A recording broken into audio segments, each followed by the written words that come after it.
the 13th manifestation day, getting on the resonance scale, seeking jury duty.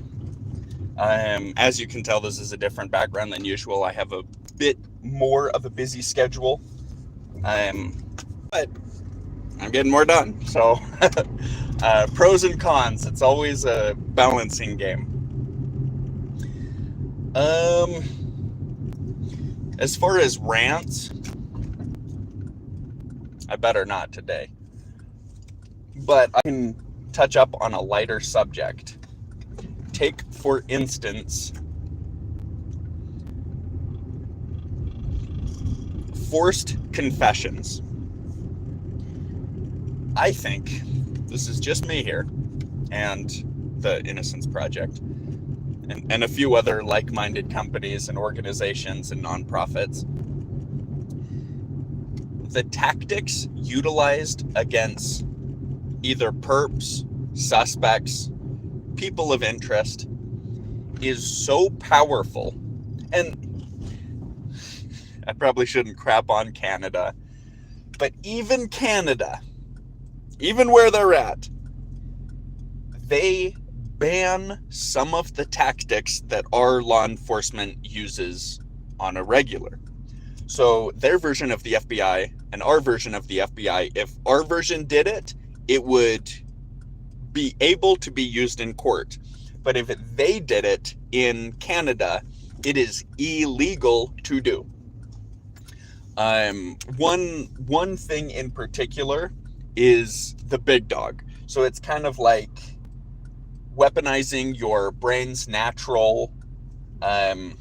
You want to compete, you want to win an argument, you want to show off that you're the big dog, and you essentially con someone into saying that you're a criminal and you did this, and then leave the environment of conversation or elicitation into can they top it.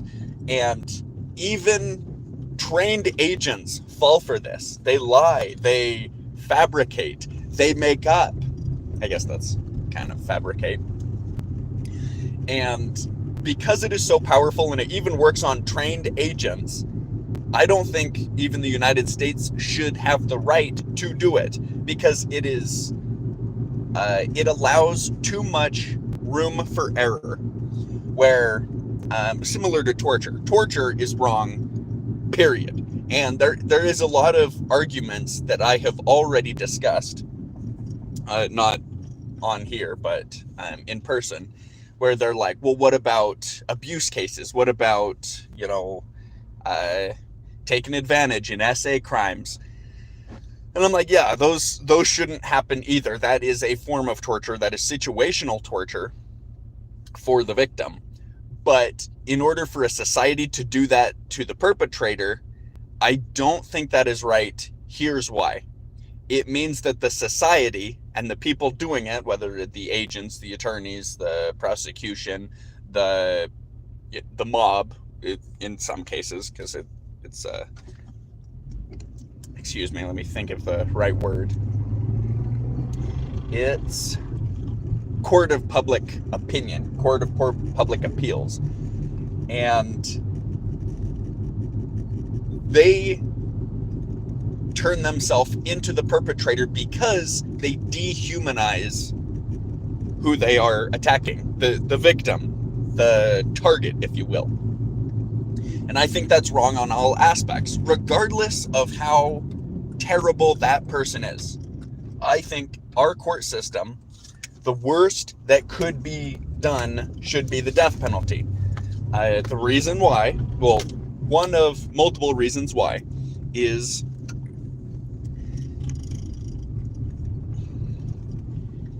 if you are no better than the perpetrator, why did he get punished and you did not?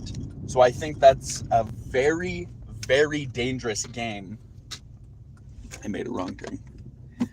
Get distracted on my rants. But it's a very, very dangerous game. So sorry.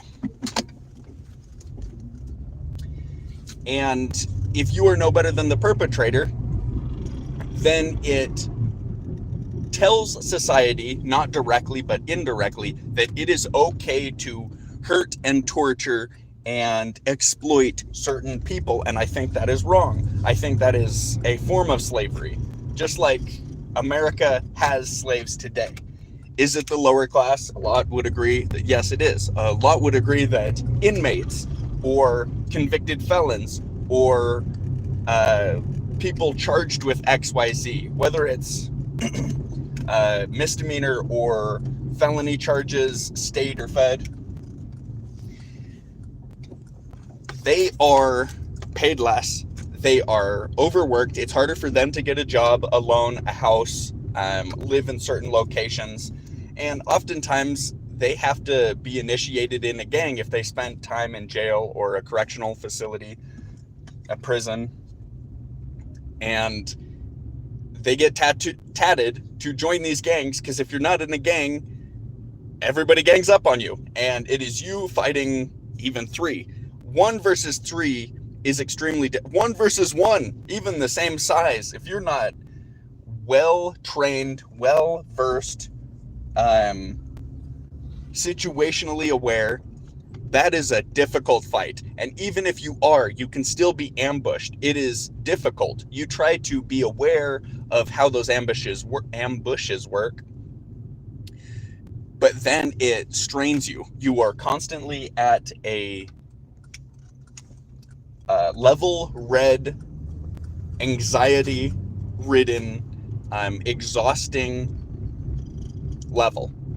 So there's my little rant. So it kind of touched up on a lot of things, but I think this would be good for some people to realize. And maybe it's just me. Maybe I'm the only one that sees these dots and I have connected them in a certain circuit that other people don't connect, and perhaps I am wrong, but perhaps not.